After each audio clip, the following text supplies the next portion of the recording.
Bonjour à tous et bienvenue pour un nouvel épisode de Red Alert, l'hebdo actu jeux vidéo de l'équipe de Sœurs d'édition. Et l'équipe de Sœurs d'édition, c'est en partie Nicolas Coursier. Nico, salut. C'est en partie moi, c'est vrai. Bonjour Mehdi El Kanafi, comment ça va?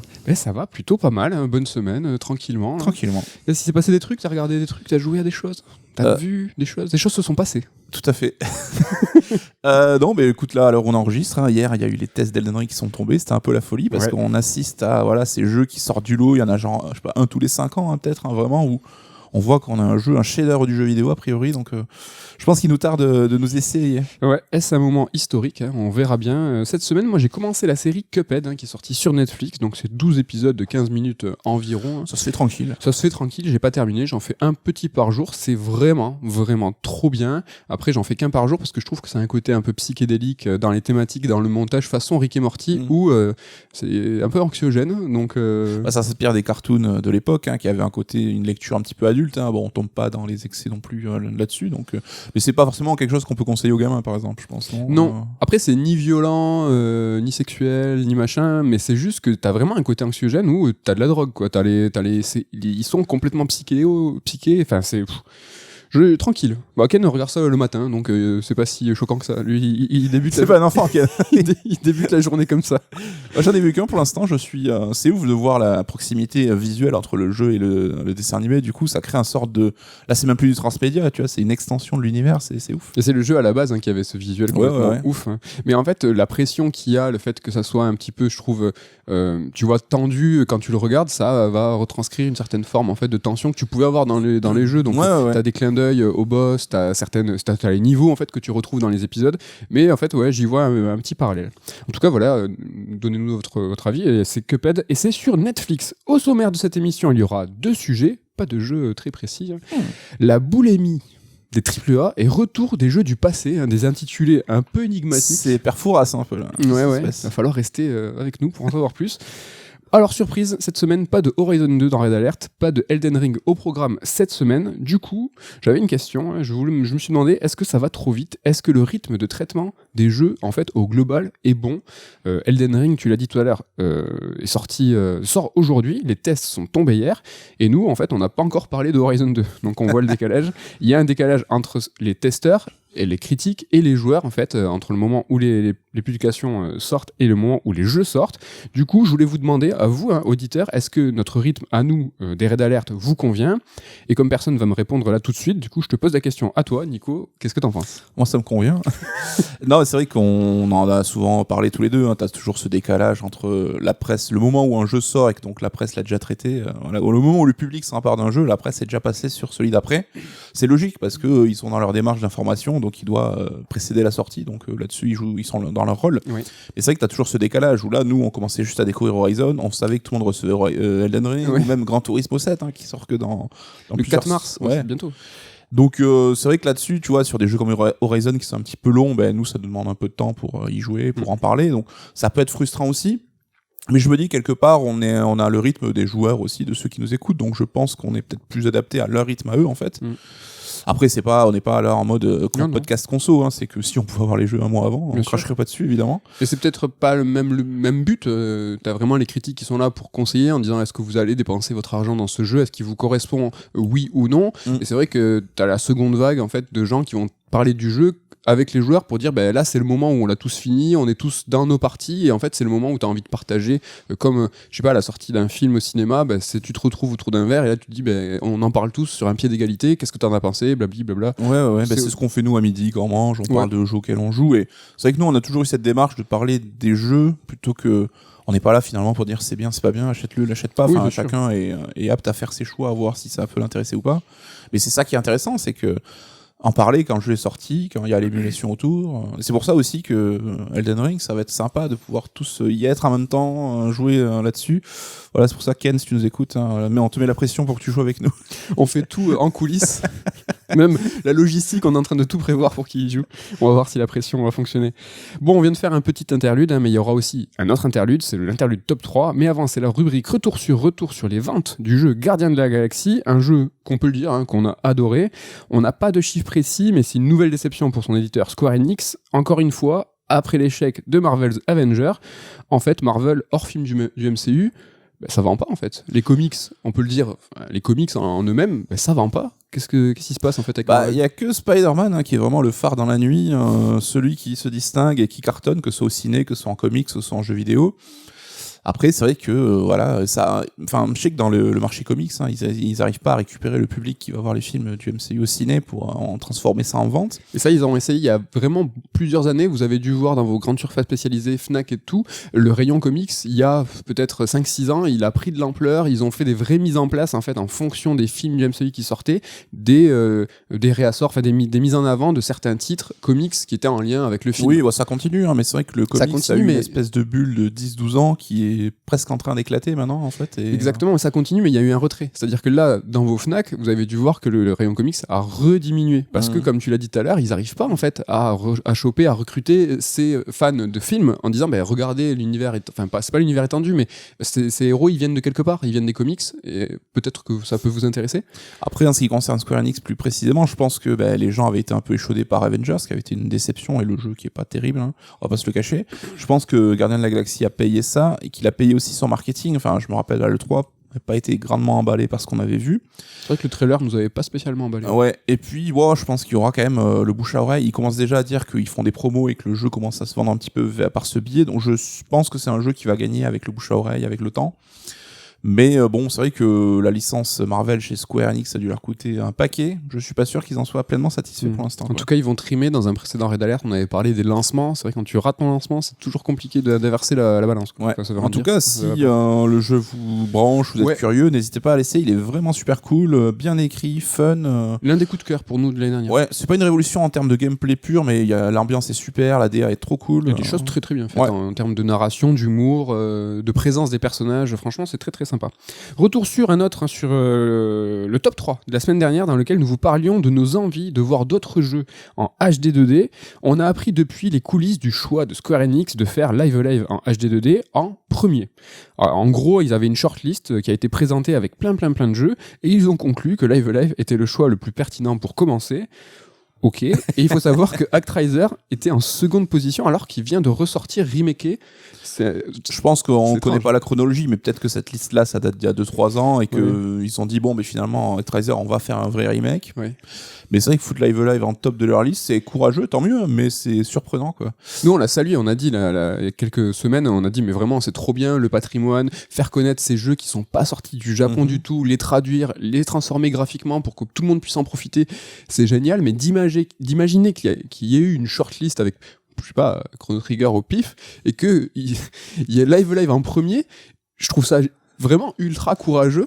Mais est-ce que des fois je me demande, est-ce qu'ils sont pas vraiment perchés, dans le sens où, tu vois, très récemment ils ont vraiment remis en avant la série, alors c'est chaud à dire, mais la série des sagas comme une volonté, et en fait je suis en train de me demander que c'est pas vraiment une volonté, c'est que ça doit leur faire triper et qu'ils ont pas peut-être conscience du marché, de savoir que nous, ça nous intéresse peut-être moins les sagas que d'autres séries. Après, c'est peut-être stratégique, justement, faire découvrir les séries moins connues de Square Enix au public occidental. Tu sais que t'es jamais à l'abri d'un carton, d'un jeu qui connaît une seconde vie. C'est vrai. On l'a dit, Live Alive avait une approche peut-être qui sied plus à notre époque finalement que celle où il est sorti, quoi. Ouais, qui est très Octopath Traveler, qui est très contemporaine en fait. Donc, en tout cas, on sait que c'est une volonté affichée du président de Square Enix de sortir beaucoup plus de jeux en HD 2D, d'en faire plein. Donc je pense qu'on va pas en manquer les années suivantes. C'est cool. Est-ce que tu me permets juste un petit crochet par FF6 Pixel Perfect, je sais plus quoi. Vas-y. La scène de l'opéra, on l'a vu, adopte un mini côté HD 2D parce qu'ils ont un petit peu rebossé la scène avec des effets un petit peu 3D et tout. Il y a le chant de Céleste qui va être doublé, je crois, en 6 ou 7 langues, dont le français. Alors ça va être cool parce qu'évidemment c'est la scène culte de FF6, celle qu'on attendait tous de retrouver. Et là, rien que pour ça pourrait me donner envie de me relancer dans FF6, de la revoir par ce nouveau prisme un petit peu plus moderne. Je trouve ça super cool. Après, c'est presque dommage qu'ils aient pas fait ça pour le jeu en entier, quoi. Donc c'est la collection des Pixel Remaster, et donc du 1 au 6 pour l'instant, ces 6 jeux ont été refondus ainsi, des jeux qui sont dispo sur mobile et sur PC. Moi j'attends la version Switch et console. Je ne peux pas croire que ça n'arrivera pas sur console. S'il vous plaît. Je ne peux pas le croire. Mais pourquoi pas en même temps? Monsieur Andelat. C'est intéressant ça aussi comme stratégie. Toujours pareil. D'abord le mobile, allez, il faut recruter les gens qui sont sur le téléphone, c'est important pour eux. Voilà pour ce qui est de l'introduction, le sommaire, les retours sûrs. On va commencer à rentrer dans le cœur et le corps de l'émission. Je garde le mic pour te parler du retour des jeux du passé. Alors, on est dans 2 chroniques, toi et moi, involontairement, qui se répondent un peu, je crois. Tout à fait. C'est assez rigolo. Donc je vais commencer par vous faire un aveu. En fait, je vis ma meilleure vie. Au-delà des remakes et des remasters que j'adore, j'avoue. Je trouve que le rétro gaming aujourd'hui, c'est trop bien. Vieux con. En fait, le rétro, en fait, ça se modernise. Jouer rétro aujourd'hui, c'est pas seulement jouer aux vieilles consoles ou en émulation. C'est pas non plus que les consoles mini ou les jeux d'anciens, faits sur les plateformes comme le Nintendo Online. Aujourd'hui, le rétro, c'est des jeux qui proposent des expériences plus riches, mais tout en conservant leur essence d'époque. Alors, qu'est-ce que ça veut dire ? Je vais m'expliquer. Bon, ce qu'il faut surtout retenir, c'est que je suis très heureux, et ça, c'est important, je pense. C'est le principal, je pense que tout le monde est rassuré là-dessus. En premier lieu, un truc que je me suis demandé, c'est si des jeux récents pouvaient sortir en l'état sur borne d'arcade. Super Meat Boy, Cuphead, Street of Rage 4, Soul Cresta. Est-ce que ces jeux, tels quels, est-ce qu'ils peuvent sortir sur borne d'arcade ? En fait, pas vraiment. Est-ce qu'un jeu NES, Game Boy, Mega Drive, des trucs d'époque, pourrait sortir aujourd'hui en l'état aussi ? Pas vraiment non plus. Et ça, en fait, on va voir pourquoi. Publier un jeu aujourd'hui avec des graphismes et une technique d'antan, mais avec des concepts et des gameplays, des idées modernes, ça existe. Ça s'appelle le néo-rétro, en gros, c'est pas un terme officiel, c'est pas déposé par l'INPI, mais bon, on va dire ça comme ça. C'est pas nouveau, et si vous avez jamais joué à The Messenger, à couper ce podcast et filer réparer cet affront. Ou Shovel Knight. Ou Shovel Knight, exactement. Donc l'idée avec la chronique, c'est d'essayer de comprendre en fait comment ça marche avec deux exemples d'actu, Sifu et Infernax. Donc c'est chouette, on a un petit peu Red Alert, on fait pas que recycler ces deux jeux. J'ai eu peur. Donc le néo-rétro, c'est remettre en avant une époque révolue du jeu vidéo, mais agrémentée de choses qui n'existaient pas à l'époque. Justement, c'est de la nostalgie augmentée. Comme la réalité, mais façon nostalgie. On va commencer avec Sifu, le jeu des Parisiens de chez Slow Clap. Alors, avec Sifu, si tu prends du recul sur comment est construit le jeu, en fait, c'est un beat'em all d'arcade, mais avec quelques particularités qui vont venir masquer le fait que ce n'est qu'un jeu d'arcade. Alors, je dis ça sans aucune malice, pas péjoratif du tout quand je dis que ce n'est qu'un jeu d'arcade. Alors, en fait, il y a plusieurs systèmes qui vont venir enrichir et complexifier la macro de Sifu pour la rendre plus intéressante et plus contemporaine. Bon, je respire un coup, je vais essayer de vous expliquer le système de mort dans Sifu. Alors, attention, accrochez-vous les cocos. Alors, dans Sifu, t'as deux compteurs. Ouais. T'as deux compteurs. T'as un compteur de mort qui augmente d'une unité à chaque fois que tu meurs. Make sense. Normal. T'as un compteur d'âge. À chaque fois que tu meurs, ton âge augmente à la hauteur de ton compteur de mort. Alors, c'est donc indexé l'un sur l'autre. Exactement. Tu as 20 ans, tu meurs une fois, ton compteur de mort passe à 1, tu as 21 ans. Tu remeurs, ton compteur de mort passe à 2, donc tu as 21 ans plus 2, tu as 23. Tu clames en boucle, et donc ton compteur de mort arrive à 6 par exemple, donc tu prends 7 ans d'un coup. Tu peux passer par exemple de 33 ans à 40 ans d'un coup dans cette situation. Il y a aussi, ça va pour l'instant. Ouais, je trouve ça très clair. T'as aussi un système avec 5 médaillons, mais en fait, on s'en fiche. Tu penses pas à ça. En fait, c'est pas des continus, c'est juste du maquillage, c'est du folklore. Ce qu'il faut retenir, c'est que tous les 10 ans, ta vie baisse et ta force augmente. Tu tapes plus fort, mais tu deviens plus fragile. Dernier truc important, une fois que t'arrives à 80 ans, tu meurs. Ça va ? Ça va. Voilà, j'ai terminé. Bon, tu l'as constaté, Sifu, c'est pas vraiment évident à expliquer. Moi, j'ai posé le truc. C'est arrivé entre midi et deux d'essayer d'expliquer entre nous. C'était pas si clair. En tout cas, je sais pas si j'ai réussi à l'être. C'est complexe, mais c'est normal parce que c'est ces systèmes en fait qui vont apporter de la profondeur, de l'épaisseur au jeu et qui va l'éloigner d'un titre d'arcade basique. Ce que propose Sifu, ça va plus loin qu'un système simple de vie et de continu. Et donc, hormis ce système de vie chelou, Sifu, c'est une structure de jeu d'arcade classique. Il y a 5 niveaux, 5 boss, un jeu qui, si tu gères, peut se terminer en moins de 2 heures. Oui, mais seulement si tu gères. Mais c'est ce que j'ai fait. C'est vrai. Bon, t'imagines maintenant le même jeu, mais avec un système de vie et de continu infini, un truc de base qu'on peut voir pour les jeux d'arcade sur console. Alors je précise bien, sur console. Sifu, en fait, tu le claques en 1 heure. Maintenant, tu imagines le même jeu, mais sans système d'âge, sans continu, juste avec quelques vies par exemple. Ça devient un jeu d'arcade de l'époque, ultra dur, répétitif, dans lequel tu vas faire en boucle les premiers niveaux pour les apprendre par cœur, et dans lequel tu vas recommencer du début à chaque fois. Ça, c'est très très important. Et en fait, quand tu constates ça, tu remarques que Sifu, en réalité, ce qu'ils nous proposent les gens de chez Slow Clap, c'est un jeu ultra sympa. Il te permet de garder la meilleure run à chaque niveau. Il te permet de garder tes coups. De revenir en arrière si tu veux améliorer le résultat de tes précédents niveaux. Ou si tu joues comme moi, de rester sur un même niveau le temps de le maîtriser à fond pour le passer sans mourir et ainsi avancer à tâtons, niveau par niveau, tranquillement, à ton rythme. Sifu, en fait, il est beaucoup plus sympa qu'un jeu d'arcade de l'époque. Mais il est aussi beaucoup plus riche, on vient de le voir. Tu peux trouver des objets qui sont présents dans des niveaux mais qui te serviront dans d'autres. Il y a des raccourcis à débloquer, encore une fois pour nous faciliter la vie, mais aussi pour nous proposer en tant que joueur un choix qui est assez intéressant, c'est-à-dire tu peux débloquer des capacités ou aller plus vite dans le niveau. Il faut vraiment faire un choix, tu vois. Un petit exemple, je vais même concrètement vous expliquer. Dans chaque niveau, tu as 3 statues de jade, tu vois. Et à chaque statue, tu peux choisir un power-up qui est lié au point que tu as pu accomplir, à l'âge que tu as ou à l'expérience que tu as pu accumuler. En tout, il y a 27 power-up dans le jeu, mais tu peux en débloquer que 15. Donc il va falloir que tu fasses des choix, et c'est la balance risque-récompense qui est tout le temps assez intéressante. On l'a pu voir dans Returnal très récemment. Je l'ai évoqué rapidement, mais tu as aussi des coups que tu peux acheter pour une run ou de façon permanente. Enfin, un petit mot sur le contexte, l'histoire. Alors, c'est pas très original, mais dans Sifu, en fait, il y a un souci de la mise en scène, il y a un super prologue, il y a un vrai effort qui est fait pour immerger le joueur. Et ça, en fait, il faut le souligner, c'est le fait que la thématique du jeu va venir justifier un petit peu le système. Un jeu difficile, Sifu, c'est un jeu qui est difficile, dans lequel la pugnacité est récompensée.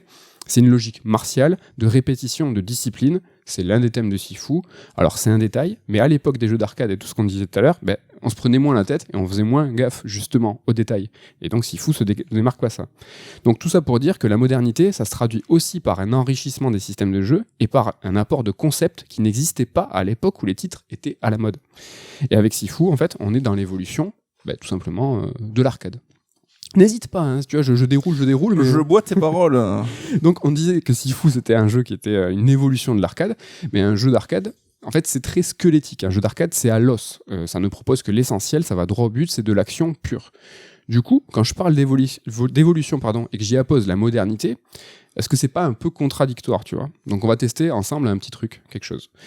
Le truc qu'on rabâche à toutes les semaines de tous les Red Alert, c'est les 3 piliers du jeu contemporain qui sont le monde ouvert, le flow et la qualité de vie. Et ça, est-ce que ça colle avec l'arcade ? Est-ce que ça colle avec Sifu ?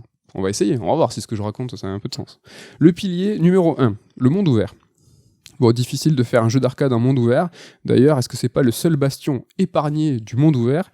Faire un jeu d'arcade en monde ouvert, je pense que c'est impossible. Et surtout, c'est pas très malin. Dans le sens où tu vas pas t'embêter à développer un monde hyper grand si tu vas devoir faire en sorte que ton joueur va faire un petit niveau pendant, je sais pas, 1 ou 2 minutes. Oui, ça aurait peu d'intérêt pour le coup. Ça serait assez bizarre. En tout cas, si un jour il y a un contre-exemple, ça serait rigolo. Petite parenthèse d'ailleurs sur l'arcade, c'est pas un genre, tu vois. À la base, l'arcade c'est un support et avec le temps c'est devenu une approche de game design. C'est pas un genre car on peut trouver un jeu d'arcade de voiture, de plateforme, de shoot. C'est un peu comme l'animation au cinéma. L'animation c'est pas un genre, c'est une approche. On peut trouver un film d'animation, de science-fiction, d'horreur, d'aventure. Vous avez capté l'idée. Sur la petite parenthèse, parce que tu vois, j'avais peur que si je dis genre d'arcade, tout ça... Mais c'est vrai que c'est un genre qui par ses contraintes a défini des conditions de jeu, des façons de jeu et qui sont aujourd'hui utilisées hors de ces contraintes-là. Exactement. Quoi. Après, on a le monde ouvert dans nos piliers. Le monde ouvert, en fait. Non, le monde ouvert, on l'a fait, on a le flow, pardon. Alors, pour ce qui est du flow, c'est le propre de l'arcade. Hein. C'est, je pense, ce qu'on recherche tous quand on joue à un jeu de ce type. Et même à l'époque, il fallait payer chaque partie sur une borne et on tendait à atteindre le flow ultime. On voulait atteindre la zone, hein, comme on dit. C'est l'état second dans lequel tu suis ton instinct hein, pour incarner le flow. Hein. C'est l'ultra instinct des DB Super. Non, mais c'est vrai, tu vois, c'était vraiment le but ultime. Et rappelez-vous, Bruce Lee disait be water, hein, sois l'eau, donc le flow, c'est toujours très très important. Donc ce qu'il faut souligner, c'est que les jeux d'arcade, les vrais, hein, ceux en salle, faisaient tout pour couper le flow. En fait, il fallait qu'on perde pour qu'on paye. Donc c'est la tendance inverse d'aujourd'hui dans le jeu vidéo où le flow, il est stimulé. Donc dans mon truc, hein, on est quand même à 0 sur 2, hein, le monde ouvert c'est impossible, le flow en fait c'est le contraire dans la modernité, donc il nous manque le dernier, la qualité de vie, et la qualité de vie, quand elle est injectée dans un jeu d'arcade, elle change pas que notre vie, elle change aussi le jeu entier, et c'est ce que nous venons de voir avec Sifu, et c'est ça qui est super intéressant avec l'exemple de Sifu, on voit qu'en activant un seul des 3 piliers du game design moderne, ça parvient à transformer le jeu en un titre qui est ultra contemporain. C'est pour ça que c'est marrant, tu vois, un seul levier de tout changer. Donc voilà pour Sifu, on se permet juste, avant que je passe à Infernax, un petit copinage de nos potos de chez Merugezu, dont Ken fait partie évidemment. Il y a un podcast qui va tomber là ce week-end, si vous écoutez ça vendredi, où ils ont pu interviewer un ex-membre de Slow Clap qui a travaillé pendant 2 ans sur le jeu. Et alors je sais pas s'il va aborder l'arcade comme je viens de le venir, mais il y a un passage du podcast qui va durer quasiment 1 heure. J'ai hâte de l'écouter, c'est super intéressant. Ça sera à coup sûr passionnant. Ouais, donc voilà, n'hésitez pas, c'est chez Merugezu, ça va tomber ce week-end. Donc voilà pour Sifu, on va passer à mon second exemple qui est Infernax. Déjà ce nom, on n'arrive pas moi j'arrive pas à le retenir. Parce que je sais pas si le jeu est très très connu en fait. Et alors c'est pas très compliqué Infernax à retenir, mais ça fait 2 semaines qu'à chaque fois qu'on parle, on fait ouais le truc là. Et merci à toi, c'est toi qui m'as mis le spotlight dessus. Ah là là, je suis un éclaireur, comme on dit. Donc Infernax, c'est un jeu qui a été développé par Berserk Studio. Alors c'est des gens qui sont beaucoup dans l'hommage, hein. Ils aiment le Japon, je pense. L'hommage pas masqué du tout, c'est pas le premier jeu, ils ont fait 6 petits jeux avant, mobile, PC, tout ça. Je ne les connaissais pas avant d'aller sur leur site officiel. Et Infernax, c'est vraiment toi qui m'a dit regarde ça va te plaire. Et Infernax, en fait, c'est un jeu qui a l'esthétique 8 bits et qui convoque sans tricher les premiers Castlevania. Alors ici, on n'est plus vraiment dans l'arcade, bien que Ghouls and Ghosts, c'était un jeu d'arcade. Donc il y a eu du Castlevania arcade. Hein. Donc finalement, pourquoi qui s'appelait Castlevania arcade, très très bon. Et donc avec Infernax, il faut imaginer en fait un Castlevania NES, mais avec une exploration façon Metroidvania, un peu Castlevania 2, mais encore plus poussé. Nico, Castlevania 2, le Simon's Quest, c'est déjà quelque chose niveau exploration. Aventure, tu vois, c'est un jeu que tu as beaucoup apprécié. C'était déjà le cas un petit peu. Beaucoup apprécié, on va dire rétrospectivement, parce que ça a été le 2e jeu de ma vie. Je l'ai eu, je devais avoir 7 ans, je pense. Donc c'est un jeu en anglais qui était super obscur, déjà avec une trad anglaise qui était imbitable. Je pense que je suis certain que je l'ai jamais fini, et je pense que malgré tous mes efforts, je n'aurais jamais pu le finir parce que c'était beaucoup trop compliqué pour mon âge. Donc il n'avait pas une prétention Metroidvaniesque qu'ont eu les suivants en Castlevania, mais il y avait déjà quelque chose, un petit peu d'aventure. Ouais, ça plantait quelques graines, à savoir par exemple que tu n'avais pas un scrolling imposé, tu pouvais partir à droite ou à gauche, tu avais des villages, et selon certaines conditions, genre tu as exploré un village la nuit, il se passait certaines choses, le jour d'autres choses, et tu avais besoin d'objets pour aller débloquer des accès à certains autres niveaux. Donc c'était un sort de Metroidvania primitif un petit peu, et je pense qu'il y a pu planter quelques graines aussi pour Symphony of the Night au même titre que Metroid. Carrément. On peut citer aussi Zelda 2 qui à l'époque était très audacieux avec de l'aventure pareil. Donc avec Infernax, il faut imaginer ce qu'on vient de raconter là sur Castlevania 2, mais ça va encore plus loin. Il y a bien sûr une carte avec un certain niveau de liberté d'exploration, mais il y a aussi plein d'autres choses qui vont venir agrémenter l'aventure, sauf que ces autres choses, à l'époque de la NES, elles n'existaient pas. Et on en revient à ce qu'on disait au début de la chronique avec le néo-rétro là, comme je respecte pas ce truc là. Donc la néo-rétro, l'intégration de systèmes modernes dans des jeux du passé. Et ces apports, c'est par exemple des quêtes annexes, avec un petit journal de quêtes annexes. Donc tu te retrouves avec un pseudo Castlevania 2 avec des vraies quêtes annexes. Alors tu appuies sur Start, tu vas sauver tel mec, tu vas devoir tuer tel monstre, revenir le voir, lui faire alors tu me donnes mon objet en récompense. Tu as une jauge de moralité. En fonction de certains choix, en fait, ça va faire infléchir ton héros vers le bien ou vers le mal, et ça va te donner accès à des pouvoirs spécifiques, des équipements qui va un peu changer ta façon de jouer, et même des fins différentes. Tu vas récolter des pièces, des points d'expérience, tu vas gagner des niveaux, tu vas attribuer des points, compétences, tu sais, vie, force, mana, ce genre de trucs. Tu as un cycle jour-nuit, ce qui était le cas dans Castlevania 2 aussi. Ouais. Ça va avoir aussi une influence sur les quêtes dans Infernax. Tu peux t'équiper d'armes, d'armures, de capacités différentes, tout ça dans des menus dédiés.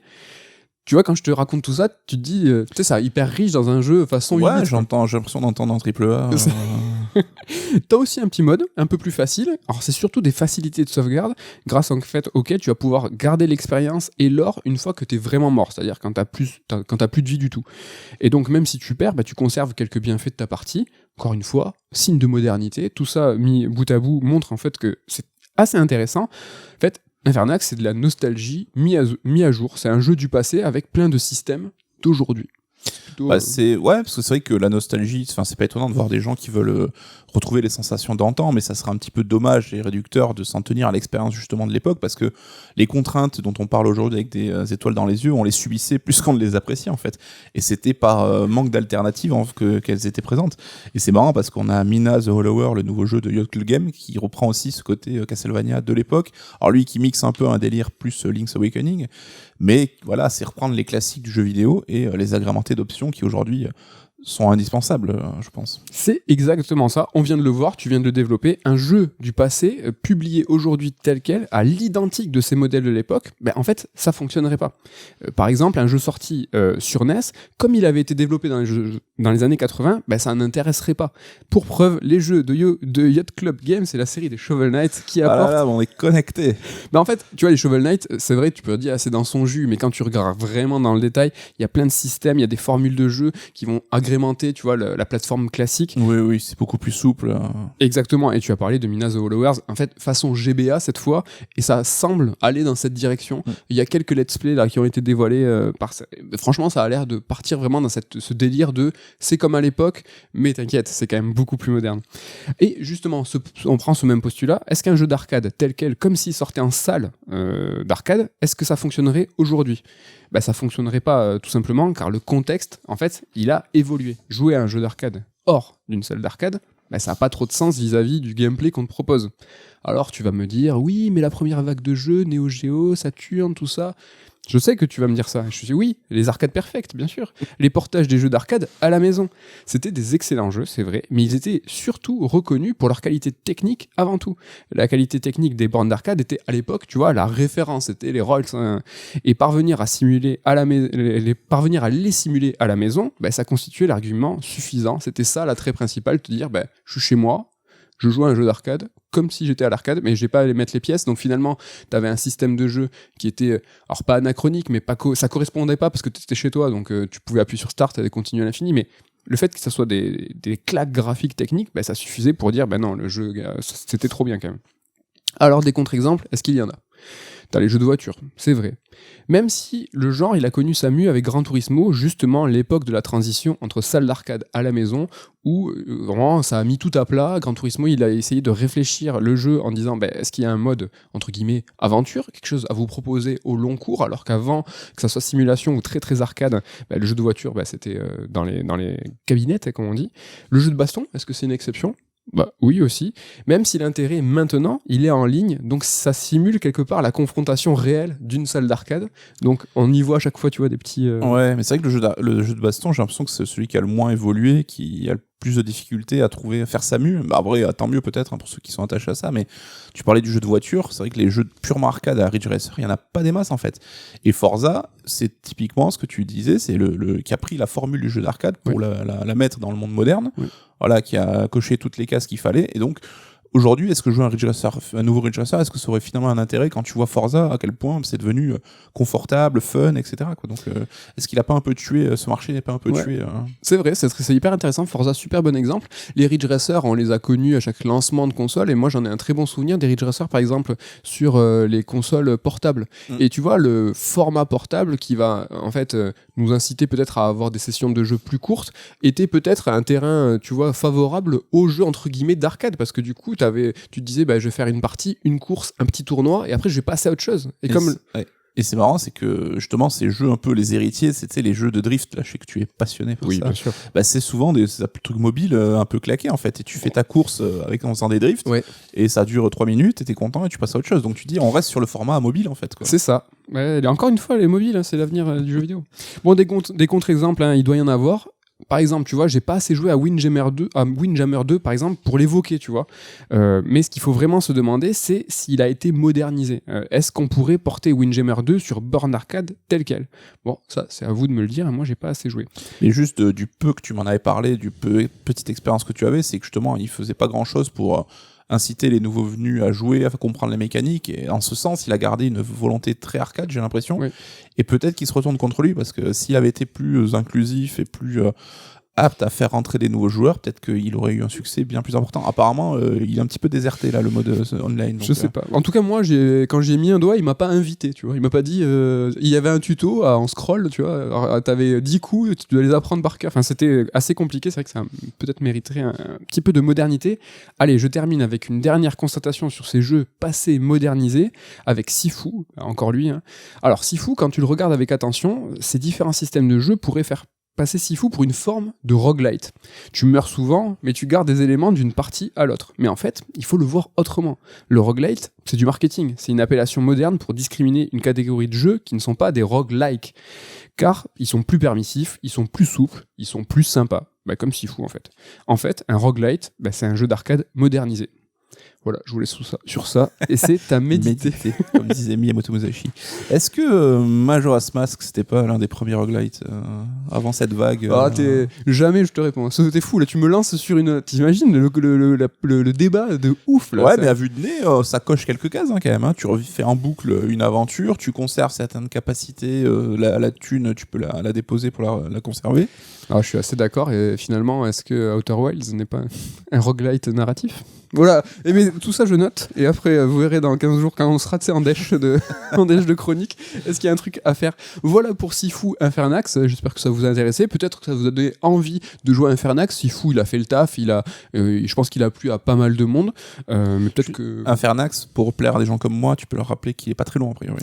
Oui, exactement, il est pas très long, il fait entre 5 et 6 heures formidable run. Il y a au moins 2 fins, moi j'ai fini en mode gentil, je suis deg parce qu'à ce qui paraît le mode méchant il est plus rigolo, mais allez jeter un œil, ça a l'air assez rigolo. Il est l'heure du top 3 des top 3 interludes habituels. Bonjour à ceux qui nous rejoignent et qui ont... Ah non, je suis désolé, j'ai touché le micro. Qui nous rejoignent tout de suite. Cette semaine, le top 3, il s'intéresse aux jeux qu'on aimerait voir retcon. Retcon, alors... Qu'est-ce que ça veut dire un retcon ? C'est de l'anglais, monsieur. Ouais. C'est retroactive continuity, ça, c'est un terme qu'on a souvent dans les comics quand, je sais pas, 20 ans après un événement, tu crées un autre événement qui vient un peu annuler cet événement précédent, comme si, voilà, c'est mettre la poussière sous le tapis, comme on dit. Donc là, c'est pas tant le jeu d'une série qu'on n'aime pas, mais celui qu'on aimerait oublier, tu vois, un peu l'erreur de parcours, mais d'une série qui a continué après lui et qui a su rattraper son erreur. Exactement. C'est ça qui est la nuance importante. Exactement, parce que nous avons déjà fait un top 3 des suites de trop, donc vraiment la dernière suite qui a un peu cloué qui a tué une licence. Exactement, c'est déjà arrivé dans un précédent Red Alert, donc là, c'est pas le cas, c'est le top 3 des retcons. Nico, c'est à toi pour le 3. Tomb Raider, l'Ange des Ténèbres.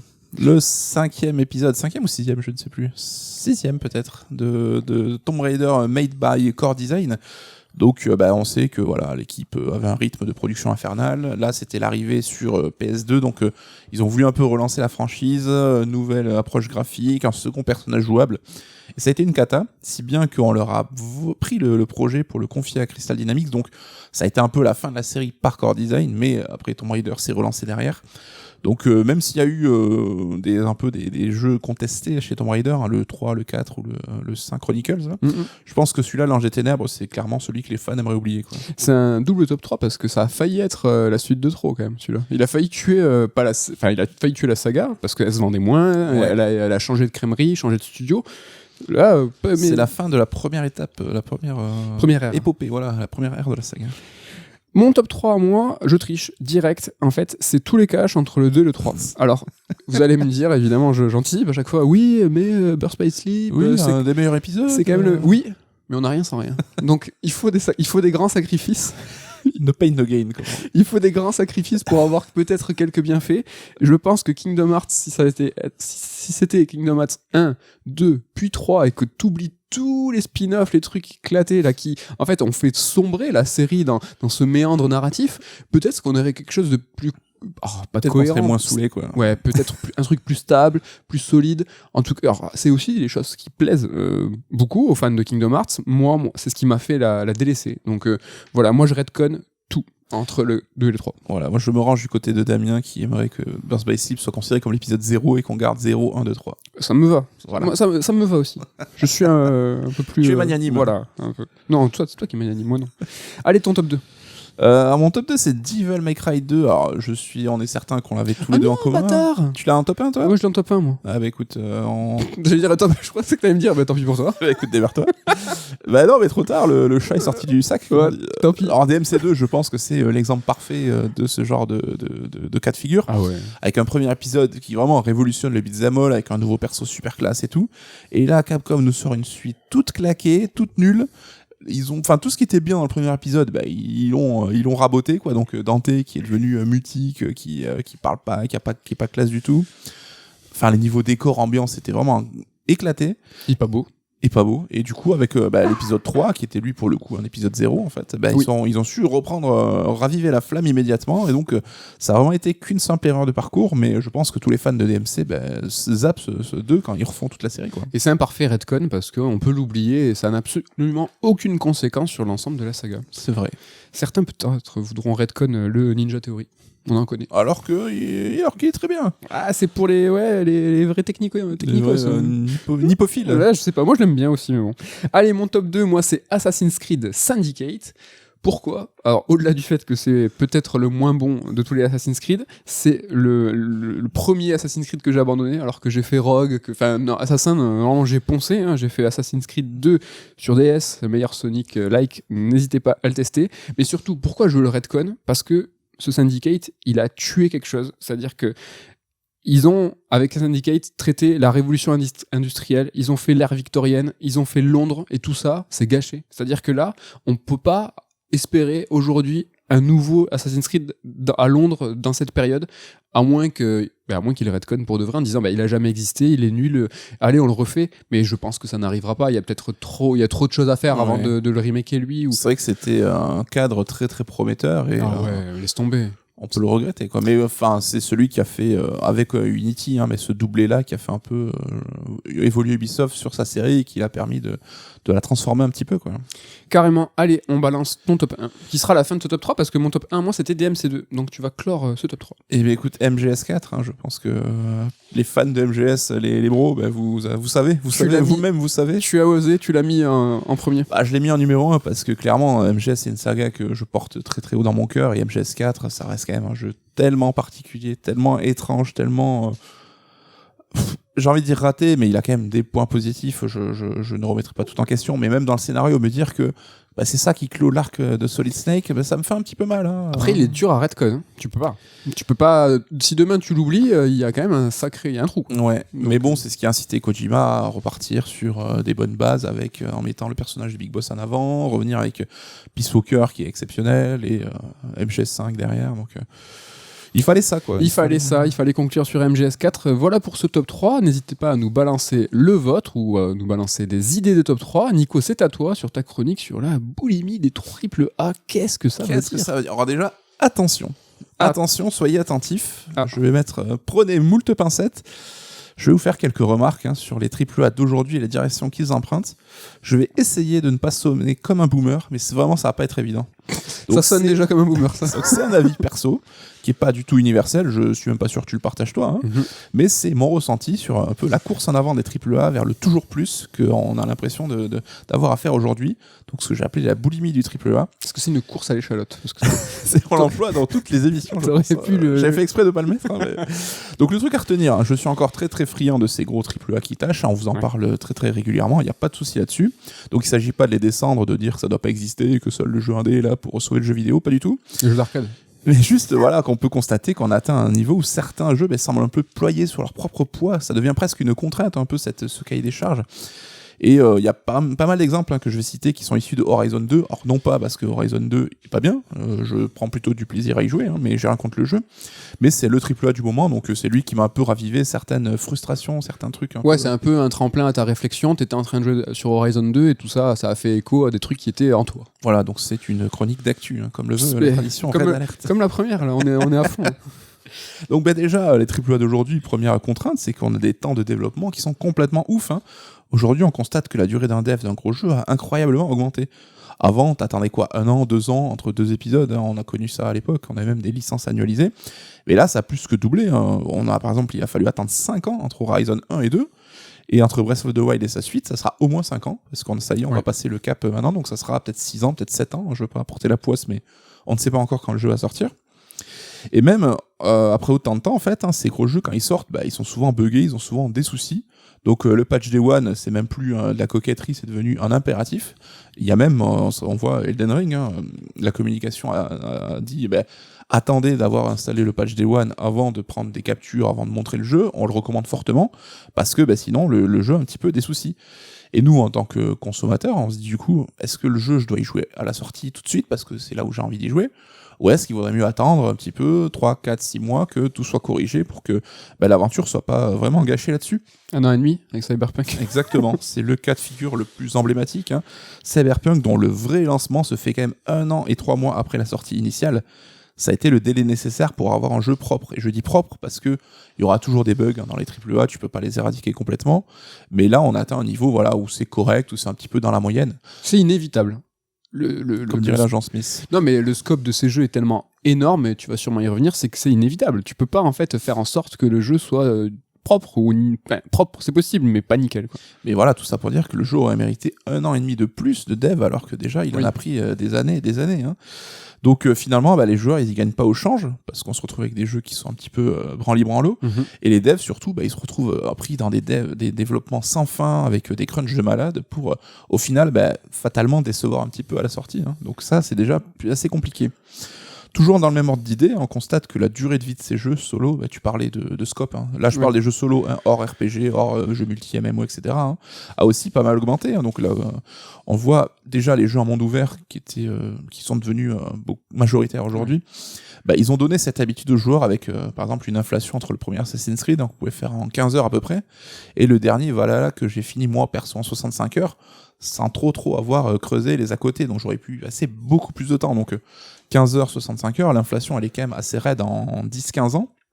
Mais idem pour les jeux d'action-aventure solo comme Last of Us 2 ou God of War, donc le reboot, qui atteignent pas loin des 20 heures, voire des 30 heures de jeu. Oui. C'est quand même assez étonnant. On est loin des 10-12 heures des jeux solo d'il y a quelques années, qui étaient un petit peu la norme. Donc là aussi, le scope, il a carrément explosé. Donc évidemment, il y a des contre-exemples. On peut par exemple citer Halo Infinite, même si là, c'est plus dû à des contraintes de dev qu'à une volonté affichée. Donc là, Halo Infinite, c'est quoi, 12 heures, 10-12 heures.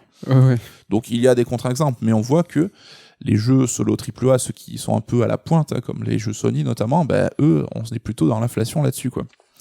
Et même quand le jeu est terminé, c'est pas fini. Parce que tu as droit à du contenu supplémentaire après lancement, que ce soit des mises à jour gratos, des mises à jour payantes, donc les DLC, les extensions. Et encore une fois, je reprends l'exemple d'Assassin's Creed Valhalla, qui est déjà très très long. Il s'est vu agrémenter de contenu supplémentaire non-stop depuis sa sortie. Et avec en plus au moins 3 extensions qui demandent 35 heures minimum chacune pour être fait. Donc là, voilà, on atteint des sommets. C'est des jeux, quoi. C'est des petits jeux. C'est des petits jeux, mais ça crée cette sorte de régularité. Et le pire, c'est que cette augmentation de durée de vie, elle est souvent artificielle, en fait, avec beaucoup de contenu de remplissage, des points d'intérêt nuls, on les a tous vus sur les cartes de ces jeux-là, avec ces points d'interrogation qui servent un peu à rien, des quêtes annexes qui sont souvent dispensables, pas très intéressantes. Je parlais de Lost Judgment la semaine dernière, qui est un jeu que j'ai encensé, hein, et à juste titre. Et les quêtes annexes sont cool parce qu'elles apportent justement cette caution un peu décalée que le jeu n'a pas de base, qui est très très sérieux, très très dark.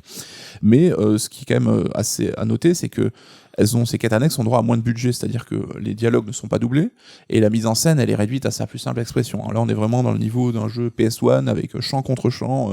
Tu sens que c'est pas là où l'argent est allé, quoi, même si elles ont quand même des qualités. Donc globalement, les standards de durée de vie, ils ont augmenté, ils ont même explosé, on pourrait le dire. Et on pourrait penser, c'est peut-être une bonne nouvelle pour le joueur. Hein. Tu payes ton jeu le même prix, t'as beaucoup plus de temps de jeu là-dessus. Il y en a qui aiment s'immerger sans fin dans des jeux sur de long terme, hein, et il y en a qui passent peut-être leur vie sur Assassin, ils adorent ça, donc c'est cool. Je sais qu'à titre personnel, c'est quelque chose moi qui me plaît pas plus que ça, mais bon, ainsi soit-il, quoi. Mais après, c'est un argument, excuse-moi, c'est un argument qui a été important quand on était plus jeune, en tout cas, c'était le prix que tu vas payer vis-à-vis de l'expérience qu'on va te donner, il faut en avoir pour son argent, et c'est vrai que l'âge du joueur moyen va augmenter.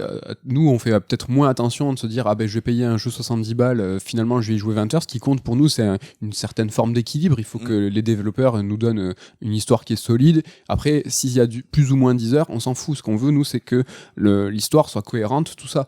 Mais c'est un argument qui, pour certains, est important et qui a encore de la valeur aujourd'hui moi, je paye mon jeu, je veux que derrière, ça assure, quoi. Je veux jouer, quoi. Ouais, mais on s'en rend peut-être pas compte, mais cet argument-là, c'est qu'on le paye, en fait. Parce que c'est ça qui a conduit à l'inclusion de modèles économiques un petit peu relous dans nos jeux. Alors, ça commence avec les DLC, on a eu droit maintenant au Season Pass, hein, où tu payes d'emblée un prix d'entrée assez fort pour plusieurs mois de contenu, ou même les microtransactions, et voire demain, peut-être des NFT dans le jeu.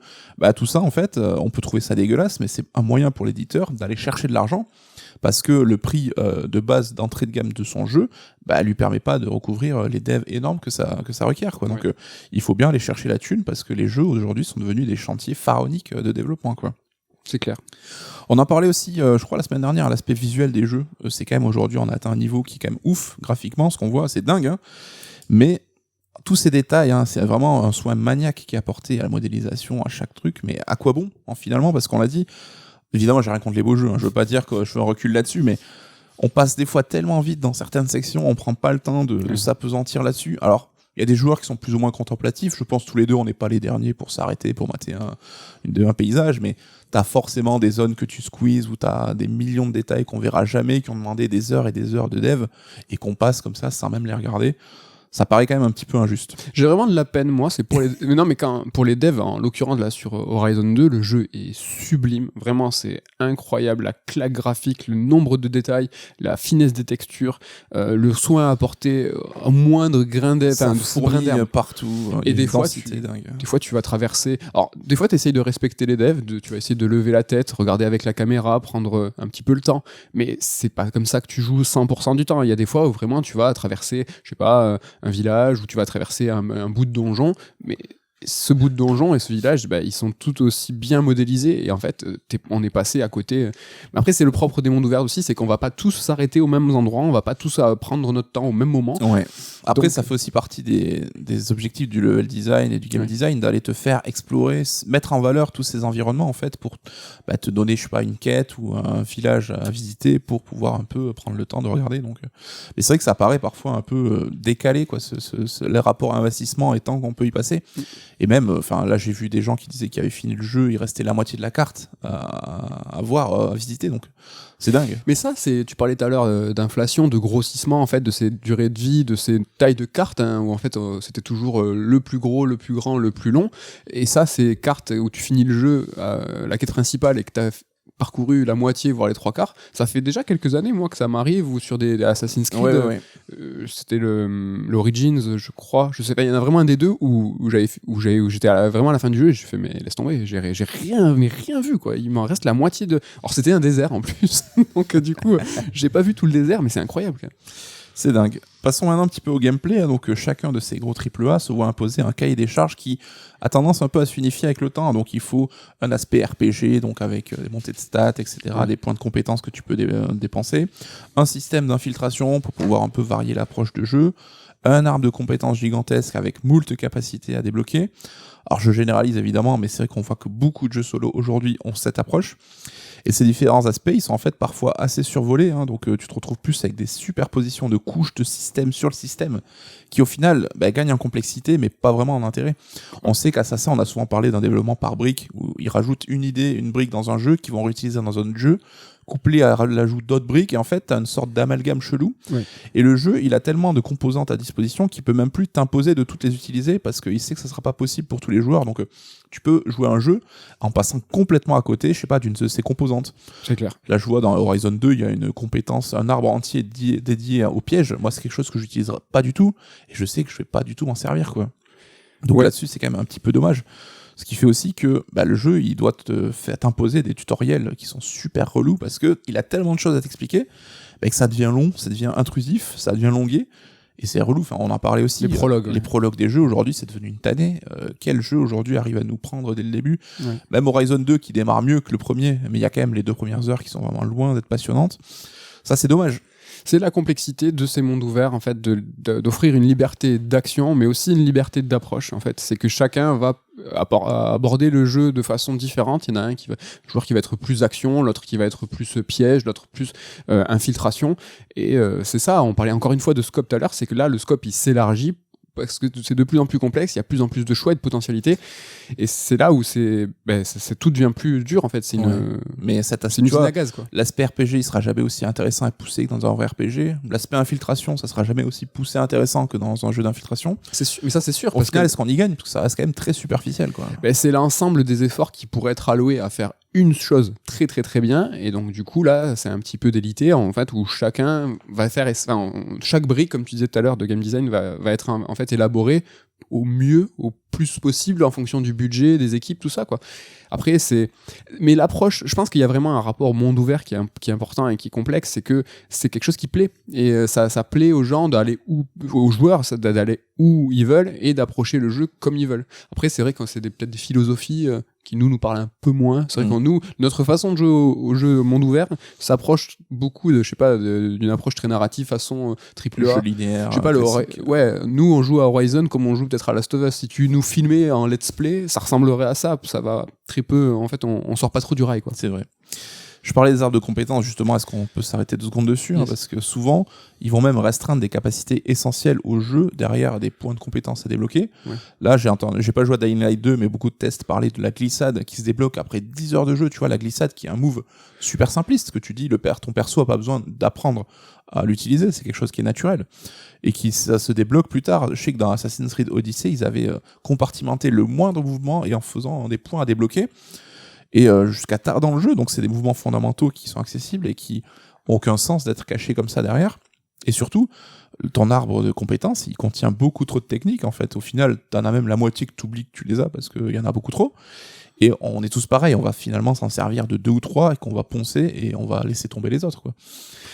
Moi, j'ai souvent les yeux au ciel quand je vois ces arbres de compétences infinies. Je pense que les devs et les studios, ils disent c'est chouette, regardez toute la richesse que je vous propose, et ils commencent à avoir l'effet inverse de t'es au début du jeu, tu fais waouh tout ça, ou vraiment, je vais même pas. Déjà d'un, tu ne verras pas tout. T'as tout ça en face de toi, c'est une montagne, et c'est vrai que peut-être privilégier quelque chose qui est un peu plus restreint, quoi. Enfin, moi, je me rappelle du dernier Assassin Valhalla où t'as une constellation d'un arbre de compétences qui est gigantesque. Et à chaque fois que j'avais des points de compétence, c'était la tannée d'aller me dire, allez, faut que j'aille les dépenser, c'était pénible. Et je faisais presque, à un moment random, quoi, je suivais une ligne, Ouais. parce que ça me saoulait d'aller inspecter pendant 10 plombes quelle capacité pourrait être intéressante. Je sais que dans Cyberpunk aussi, l'arbre de compétences était imbitable, tu savais pas trop qu'est-ce que t'apportait chaque capacité. C'était pénible. FF10, on s'en rappelle, parce que c'était ce fameux sphérié qu'on imagine, ou en tout cas qu'on imaginait hyper grand. Aujourd'hui, regardez-le, c'est une blague. Et je pense que c'est une source d'inspiration, notamment pour Assassin, mais de tous ces systèmes de compétences modernes. Hein. Oui. Il y a quand même des contre-exemples, évidemment, et là, je citais Breath of the Wild, qui est un petit peu une nouvelle voie du jeu vidéo à explorer. Là, les outils, on te les donne dès le début, en fait. On t'apprend à t'en servir dans le plateau du prélude, et après, on te lâche. Et tu vas progresser par la maîtrise de ces outils et la manière de les combiner. Donc là, je pense que c'est l'approche la plus intéressante, parce qu'on te fournit tout dès le début, on te montre comment tu peux t'en servir, et c'est le fameux dicton, apprends un homme à pêcher et il pourra se nourrir toute sa vie. Donc là-dessus, c'est là où ça suscite un petit peu aussi ton intellect, et que c'est quand même le plus intéressant, quoi. Parce que oui, c'est le plus intéressant, mais c'est sûrement, j'imagine, le plus complexe, parce que c'est un... T'as pas le droit à l'erreur. T'as pas le droit à l'erreur, et c'est une création de monde qui est systémique, où tout en fait a est logique, et tous les éléments vont se répondre, et vont surtout répondre aux joueurs. On en parle souvent, nous, dans les mondes ouverts, l'expérience qu'on peut avoir dans ces mondes ouverts, c'est-à-dire que le monde nous répond rarement, en fait. T'as plein de choses, t'as plein de possibilités, t'as plein de coups, on parle d'arbres de compétences, tout ça, mais en fait, ta relation dans le monde, elle est souvent un peu vaine, c'est souvent, en tout cas, illusoire, quoi. Et là, Breath of the Wild, c'est l'un des contre-exemples. On n'a pas encore eu le temps de jouer Elden Ring, mais de ce jeu où ton action a une conséquence réelle sur le monde dans lequel tu vis, quoi. Ça, c'est le plus dur, quoi. Et toutes ces compétences, évidemment, il faut pouvoir les déclencher à la manette. Donc ça entraîne des maniabilités et des systèmes de commande de plus en plus complexes. Et là, pour le coup, même Zelda n'y échappe pas là-dessus. Moi, je ne sais pas si ça avait été ton cas, mais je trouve que d'habitude, Nintendo fait dans la simplicité, très peu de boutons. Et Zelda, c'était le premier jeu où ils sont un peu perdus et c'était très complexe. La sélection d'objets, l'utilisation de certains items. Il s'était un peu emmêlé les pinceaux, quoi. Ouais, c'est méga intéressant. J'avais jamais pensé à ça au mapping. La complexité d'un jeu va amener forcément une complexification du mapping et de toutes les manipulations qu'on a à faire à la manette.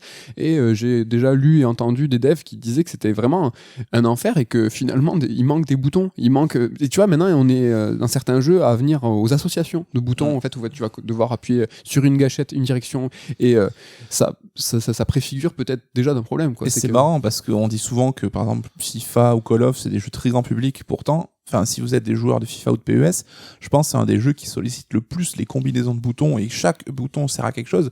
Enfin, nous, qu'on a passé pas mal de temps à doser PES dans notre jeunesse, c'est quand même dingue la somme de choses à retenir et la somme de combinaisons à faire, quoi. Donc c'est pas... le problème de l'accès à la manette n'est pas forcément là où on le pense, quoi. Ouais, mais tu vois, NBA 2K, à côté de FIFA, c'est un mode easy, quoi. NBA 2K est beaucoup plus dur. Moi, je trouve que c'est un enfer, et ils ont poussé la simulation à un niveau, je trouve, complètement incroyable. Et là, pour le coup, on reconnecte Horizon 2, avec par exemple cette paravoile, le substitut de paravoile qui fait son apparition. Moi, je trouve ça un petit peu absurde, parce que on fait sauter le perso avec le bouton croix, on déclenche la paravoile avec le bouton carré, qu'il faut même laisser appuyer une petite seconde pour que la paravoile se déclenche. Et une fois en l'air, si on veut atterrir et donc annuler la paravoile, on appuie sur un troisième bouton rond. Donc une seule action nécessite en fait d'appuyer sur 3 boutons. Et là aussi, c'est pénible, c'est pas instinctif, c'est relou. Ouais, mais ça va dans ce que tu dis de complexifier presque pour complexifier, il y a un manque de sens en tout cas. Notre exemple, hein, donc quand on est suspendu à une corniche, tu as 3 options qui se posent à toi. Tu as un bouton pour se laisser tomber, donc là c'est le bouton carré je crois. Un autre pour sauter en arrière, donc là c'est le bouton rond. Et un dernier pour grimper, c'est le bouton X. Et maintenant, alors je sais pas si c'était dès le début ou s'il y a une petite image, mais j'ai remarqué ça hier, c'est quand tu es suspendu, tu as un petit pop-up qui s'affiche avec... carré pour lâcher, rond pour tomber, pour sauter en arrière. Je crois que c'était déjà le cas en tout cas. Mais parce que ça montre bien que c'est pas instinctif et que t'es pas habilité à retenir ça. En tout cas, ils l'ont répété dans le jeu, ils l'ont répété longtemps. Hein, et ce qui sous-entend aussi, c'est que, alors c'est pas instinctif certes, mais c'est surtout qu'il y a tellement d'éléments et tellement de systèmes que même si t'es attentif, même au bout de 15 heures, tu l'auras oublié et qu'il va falloir qu'on te le rappelle. Enfin, il y a vraiment quelque chose d'important dans le jeu vidéo. Pour moi, c'est super fondamental, c'est la mémoire musculaire. Quoi. Et c'est pour ça que moi, je peux pas jouer à plusieurs jeux en même temps, contrairement à toi qui est une machine. C'est que j'ai un jeu dans les mains, tu vois, mais vraiment au premier sens du terme. Et c'est que ça, on en vient à des points où c'est même trop dur de les avoir dans les mains. T'as trop de systèmes, t'as trop de trucs. Peut-être qu'on est vieux, comme tu dis. Attention, faut pas sonner des boomers, mais est-ce que on n'est pas loin. On n'est pas loin. Attention, attention.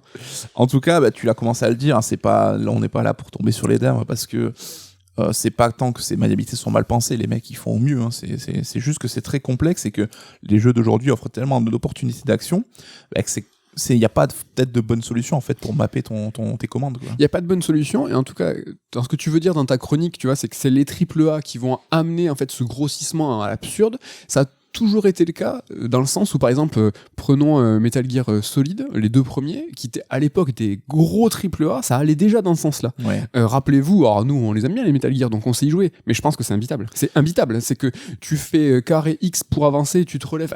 Dans le 2, fallait laisser appuyer carré pour viser et pour il fallait enlever la joue mais sans tirer, fallait appuyer tout doucement ouais. Ça relevait la pression. On est traumatisé, mais tu vois ce que je veux dire, c'est que ça va dans le sens de ta chronique, c'est que déjà à l'époque les AAA c'est eux qui poussaient vers la complexité en disant on va faire des trucs de ouf où il va falloir qu'on fasse des trucs poulpi avec la manette. Ça va dans le même sens. Alors voilà pour l'essentiel du ressenti, hein. J'ai dit je veux pas passer pour un vieux chiant donc je vais m'arrêter là, mais j'aurais pu continuer des heures avec par exemple le loot qui est présent partout tout le temps et on va plus maintenant se mettre en mode aspirateur, on va travailler à tout récupérer en fait de manière un peu machinale dans les décors sans même finalement savoir à quoi tout ça va servir, c'est toujours un petit peu obscur. Ça manque de sens en fait, c'est-à-dire que c'est plus réaliste parce que c'est vrai que si on était dans un monde, prenons Horizon 2 post-apo où en fait t'as une certaine forme de survie où il va falloir récolter plein de trucs pour te rendre plus fort, c'est vrai que c'est logique. Il faudrait que tu sois un peu plus stuffé, tu vois. Mais en tant que joueur, ça a pas trop de sens non plus. J'ai l'impression qu'on pense moins, ces AAA pensent moins à nous, tu vois, notre action de qu'est-ce qu'on fait en fait. Paradoxalement, il y a une volonté de vouloir toucher tout le monde et en même temps, tu peux pas plaire à tout le monde là-dessus parce que t'as tellement un scope élevé que c'est compliqué. Alors j'ai dit, je vais quand même nuancer un petit peu parce que j'adore ces jeux, je suis le premier consommateur des AAA. Il s'agit pas de tout jeter non plus et les jeux d'aujourd'hui n'ont jamais été aussi beaux, aussi perfectionnés. Enfin, on voit qu'on n'a jamais eu l'immersion aussi forte. On a des progrès qui sont faits dans l'écriture, dans l'histoire. Donc on a moult d'options d'accessibilité aussi, ça c'est positif. Hein, là-dessus, il y en a, dans Horizon 2, il y en a des dizaines et des dizaines, quoi. Et t'as même maintenant, tu peux régler la difficulté selon plusieurs prismes, selon plusieurs critères. Donc là aussi, c'est quelque chose qui fait partie du progrès. Je pense qu'un dev qui m'écoutait sur ma chronique, il aurait juste envie de m'éclater parce que je fais un peu le relou, quoi. Je vais filer le portable, de toute façon, rester jusqu'à la fin, je donnerai le numéro de téléphone. Mais t'as raison, dans Horizon 2, c'est ouf le niveau de configuration que tu peux faire sur la difficulté. T'as même des sous-options de petits trucs en disant, par exemple, ce petit détail, vous pouvez le peaufiner. Ouais, tous les paramètres, c'est dingue là-dessus, quoi. En tout cas, à cause de cette convergence un petit peu, moi je sais que personnellement j'ai quand même beaucoup plus de mal à m'exciter aujourd'hui pour une suite dans ces jeux-là, même si j'ai adoré le premier et même si je jouerai à cette suite avec grand plaisir, mais même Breath of the Wild 2, là c'est le cas d'Horizon 2 ou le God of War 2 à venir, ça m'excite beaucoup moins et j'ai tendance aujourd'hui à beaucoup plus valoriser un peu un jeu qui développe un nouvel univers, tu vois, un peu à la Death Stranding ou à Elden Ring, même si Elden Ring reste assez proche de Dark Souls par certains aspects, mais c'est ça aujourd'hui qui va beaucoup plus m'exciter, quoi. Et d'ailleurs, est-ce que dans des devs qui sont aussi compliqués comme on l'a vu, est-ce qu'on peut encore innover quand tu ne fais qu'une suite? Alors je mets qu'une suite entre guillemets parce que ça reste quand même des jeux incroyables, hein. Mais si ton objectif c'est juste d'améliorer les points négatifs de l'épisode précédent, est-ce que tu as encore l'opportunité de faire avancer ta série, d'innover dans ta série, d'apporter quelque chose de neuf, quoi? C'est pas forcément toujours évident. Alors en tout cas, moi je suis pas là pour souhaiter la décroissance dans le jeu vidéo, hein. Je suis pas contre l'évolution technologique, je veux pas revenir à Super Mario Bros, hein, forcément, mais je pense qu'on est quand même dans une situation qui tend un petit peu vers l'excès et qui devient un petit peu contre-productive là-dessus. Donc je peux me poser la question, et j'aimerais avoir l'avis de tout le monde là-dessus, mais est-ce qu'un retour à une certaine sobriété ne pourrait pas faire un petit peu de bien ? Oui. Mais dans ce cas-là, quelle serait la réaction des joueurs ? Parce qu'on sait que les joueurs sont ultra casse-couilles, et c'est aussi le côté un petit peu râleur et jamais content des joueurs, qui pousse toujours les devs à en faire des caisses, des caisses et des caisses. Je suis pas sûr que ça plairait finalement à beaucoup de joueurs, cette chose-là, quoi. Mais on pourrait essayer de peut-être préciser qu'est-ce que ça voudrait dire, en fait, cette sobriété. Est-ce que, tu vois, ça pourrait être des jeux moins longs, peut-être, des jeux moins complexes, plus affinés, essayer de se dire, on va garder 5 ans, on va garder le même budget, on va garder la même équipe, mais on va essayer de faire les choses de façon plus restreinte. Est-ce que finalement, demain proposer, en restant sur Horizon 2, en prenant cette map-là, tu la coupes en deux, est-ce que le jeu serait foncièrement moins bon si la map était 2 fois moins grande ? Je ne pense pas, mais c'est vrai que Zelda, c'est un très bon exemple dans cette sobriété aussi, d'un monde qui est peut-être plus resserré, des mécaniques qui sont focalisées. Alors, il y a plein de choses qu'on peut faire dans Zelda, c'est pas la question, mais ça part pas non plus dans tous les sens. Tu vois, cette hybridation de gameplay qu'on a loué à une époque, hein. Ah, mon jeu maintenant, je peux conduire une voiture, je peux faire du combat à main nue, je peux tirer sur des cibles. Est-ce qu'on ne devrait pas se resserrer avec un jeu d'infiltration qui fait de l'infiltration, qui le fait bien, et qui fait pas 50 000 autres trucs à côté, quoi. Pourquoi pas ? Après, on voit que les mondes ouverts aussi, on l'a dit, ça sert à rien qu'ils soient aussi grands, aussi variés. Faut réduire le prisme, quoi. Après, juste pour recontextualiser un petit peu, c'est vrai que là, on parle de AAA, donc on parle de gros éditeurs, de gros studios et de sommes qui sont en millions, dizaines de millions pour des développements. Et en fait, on demande à ces studios de prendre des risques, à ces éditeurs considérables, et qui vont miser des millions sur peut-être de l'innovation, des nouveaux univers, des nouveaux systèmes. C'est compréhensible, c'est pas pour les défendre, mais c'est compréhensible qu'il y ait une prise de risque qui est mesurée. En fait, pour dire, non, nous, on va mettre 150 millions sur la suite de telle saga, il y a peut-être un pool de joueurs d'acquis parce qu'ils aiment cette licence, ils aiment ces gameplays. Et en fait, le problème, c'est peut-être que cette non prise de risque, en fait, elle se dilue partout dans l'industrie. C'est-à-dire qu'il peut y avoir peut-être, je sais pas, une école Ubisoft, on va dire, et Ubisoft a développé quasi les premiers, une certaine forme de monde ouvert, et on peut leur reconnaître ça au moins. Et en fait, cette formule a fonctionné, d'autres studios se l'ont approprié, et en fait, du coup, on voit un peu des choses se décliner, et en fait, des gros jeux prennent moins de risques, et c'est peut-être ça, en fait, qu'on peut déplorer. J'ai l'impression que c'est ça que tu dis, c'est des suites de jeux, je suis moins excité. Néanmoins, on peut minorer le truc en disant qu'il y a encore des studios et des gros AAA qui prennent des risques de fou, ça existe. T'as cité Death Stranding, t'as cité Red Dead 2, t'as cité Last of Us, il y a des trucs encore qui sont complètement incroyables. C'est marrant que le monde ouvert, qui est quand même une construction à la base occidentale et qui a été peaufinée, améliorée, machin, à l'Occident, on voit que les tentatives japonaises, qui sont Breath of the Wild, Death Stranding ou Elden Ring, ont l'air d'avoir une approche qui est beaucoup plus épurée, beaucoup plus raisonnable, hein, et qui ont su apporter quelque chose en termes de game design et qui les distingue immédiatement, quoi, et qui sont peut-être c'est les exemples des mondes ouverts les plus réussis finalement, quoi. Donc c'est assez paradoxal. On a parlé de ça, là. Franchement, il est tout cassé ce jeu, mais quand toi tu parles de sobriété ou en tout cas de mesure, c'est vrai que Sable, il y a quelque chose là-dedans, tu vois, d'un monde qui est plus petit, avec moins d'objectifs. Le personnage en lui-même, il sait rien faire. C'est-à-dire que sauter, planer et basta. Tu peux jeter des pierres, et en fait avec ces quelques éléments, les développeurs ils ont su nous donner en fait une aventure qui était enrichissante, variée, sympa. Alors certes, ça n'a pas plu et ça plaira pas au grand nombre parce que justement, tu l'as dit, tu peux pas spécialement faire de l'infiltration, t'as personne à taper, tu peux pas mourir. Et c'est ça aussi, cette pluralité en fait, possibilité qui est là pour plaire en fait au plus grand nombre. Je pense que c'est là où en fait il y a une corrélation qui peut être intéressante. Ouais. En tout cas, ça sera à voir avec le temps, mais j'ai l'impression que l'industrie a pris un peu conscience de ça et ce qu'on entend irait peut-être un peu dans le sens d'un retour à une certaine sobriété. Tu vois, il y a les rumeurs que le prochain Assassin's Creed serait quand même un monde beaucoup moins vaste et étendu que ce qu'on a eu d'habitude. Ouais. On sait a priori aussi le développement de GTA 6 d'après les rumeurs se construirait plutôt par briques en fait d'un monde qui s'ouvrirait au départ, qui serait pas gigantesque, mais avec le temps en fait le dev courrait sur les années et le monde grossirait avec le temps. Donc c'est des approches qui sont peut-être plus raisonnées aussi. C'est vrai, mais qui sont corrélées à quelque chose qui est structurel. En fait, c'est à cause des équipes, c'est à cause des développements qui vont essayer d'étaler ça. Et ça, c'est chouette, et c'est pour le mieux pour les équipes. Mais sur Assassin's Creed, en fait, ce qui se dit, c'est qu'il prépare Infinity qui sera plus ou moins un jeu service sur le long cours. GTA 6, qu'est-ce que ça va être? Est-ce que ça va être, tu vois, plusieurs briques de standalone pour Call of Duty? On a entendu des rumeurs comme quoi le Call of Duty, pas de 2022, mais de 2023, va sauter. Et en fait, c'est parce qu'ils auraient remarqué que les jeux premium, en fait, se cannibaliser entre eux. Et donc, du coup, ils ont remarqué que finalement, un jeu premium, s'il sortait et qui était développé avec du game as a service, avec du traitement au long cours, en fait, faisait plus d'argent et en fait, t'as pas besoin de claquer. Donc, finalement, c'est des conséquences structurelles. Qui vont peut-être pas forcément dans notre sens. Enfin, on n'est pas encore sorti. On n'est pas sorti. C'est quoi, du sable, de l'eau, des ronces. Dieu. Et des grands-mères défaussées. Mais écoute, c'est cool en tout cas pour les AAA. Et oui, je disais au tout début de l'émission que involontairement nos deux chroniques se répondaient, parce qu'en fait, moi je dis que les jeux d'arcade, les jeux de l'époque, en fait, arrivent aujourd'hui de façon contemporaine en s'enrichissant, et toi tu dis que l'opposé total, c'est-à-dire que les gros jeux, les AAA, les plus gros budgets de l'industrie mériteraient de dégonfler. En fait, on arrive, et finalement ça se répond parce que ça serait trouvé pas une certaine forme d'unicité, mais un point d'équilibre peut-être, mais c'est pas illogique que les devs indés justement rajoutent de la complexité à leur jeu. Là où les autres auraient tendance peut-être à être allés trop loin. Calmez-vous, voilà, bien fait, je pense. Mais vraiment, j'insiste sur le côté, je veux pas passer pour le mec qui râle et qui dit que c'est que de la merde. C'est vrai qu'on a j'ai plus dénoncé que je n'ai apporté de solution. Mais voilà, c'était un petit cri du cœur. Petit cri du cœur. Merci pour ta chronique. Qu'est-ce que tu nous prépares pour la semaine prochaine? Je n'en ai aucune idée. Eh bien, écoute, ça fait plaisir. Peut-être. Or, on sait pas. Si tu veux bien que je me greffe, à ta chronique. Non.